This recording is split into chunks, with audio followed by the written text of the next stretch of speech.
number one thing that we talk about is speed. Okay, so they have a support document here, and if you scroll all the way down, they actually list out kind of all the checkpoints of what you get. And I'm going to translate all these, but the performance is the biggest thing. So you're getting a 90 page rank out of 100, and they're saying that's best in class, and a 74 on mobile compared to a 79 on desktop. And the Blueprint themes aren't even ranked because some of them aren't mobile friendly at all. So where do these speed improvements come from? I mean, it's good to say a 90, but what does that mean exactly? So I've actually got some code here I want to show you. This is the header file that's shown in an old Blueprint theme, and this is shown on this is used on every single page. So the head of the file is used on every single page, and this is the problem. So right here, starting on line 19, we have almost 20 CSS files that handle different things. There's a CSS file for the slideshow, one for social. You got a whole bunch of files that are doing a whole bunch of impacting the look of the site, these CSS files.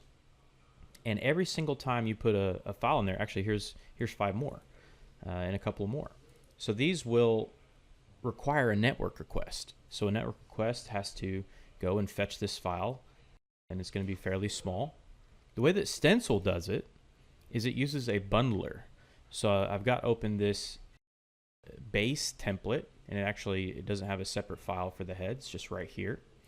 And you'll see that we actually have one file linked in on this site for some extra fonts that we've added, and one file for the theme that's completely bundled up, and then we've added 2 extra files for our own customization for this client, and then the client wanted a separate file for him to be able to make edits. So we've reduced that from 25 files down to 4, and in most cases by default it's typically only 2.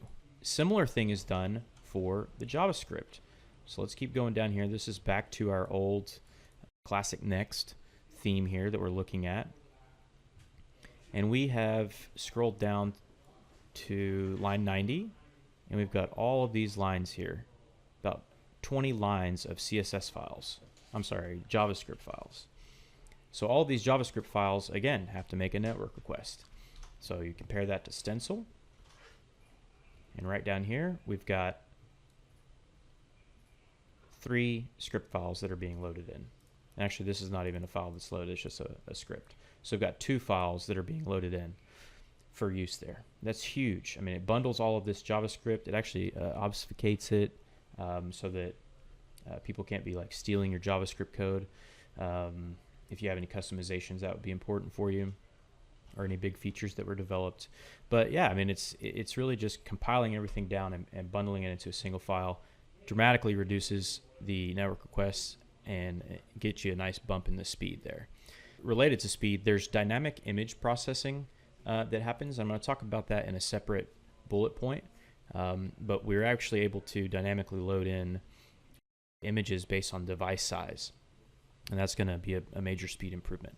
Now, Stencil also uses a templating logic system called Handlebars. It's kind of a templating framework that lets us get away from creating a whole bunch of different custom templates. So I'm not sure if your store has these or not, but here's a client, and we had to create all these separate pages all over the place. And that obviously just kind of increases the total amount of code that's in place and makes things a little bit slower. So with Stencil, we have access to handlebars, and that lets us do logical things like, say, if in the settings there's a privacy cookie, then load the component cookie. If not, then we don't do anything.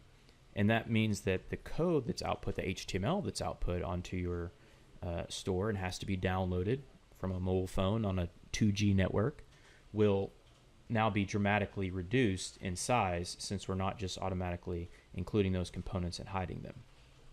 So speed is the number one thing.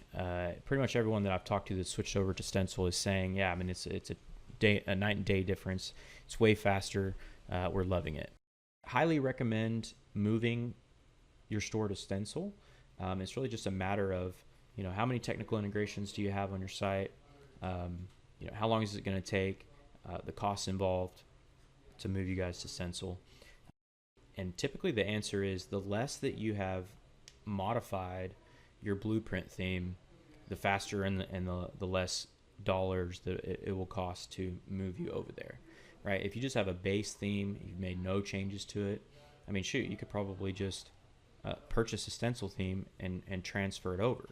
So really, what our company is doing at this point is, guiding our clients into making that transition easier, and also dealing with more complicated examples, right?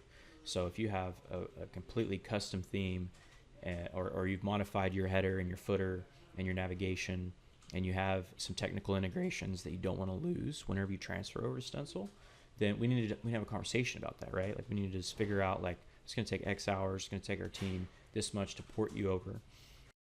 And it's just a matter of time too. A lot of our clients, they don't want to deal with this, right? They need to leverage the risk there and make sure that they're ready for the future and have all those features that are available to them. So we also just kind of offer a white glove approach to, getting you on a Stencil. And let us know if you have any questions in the comments. Thanks.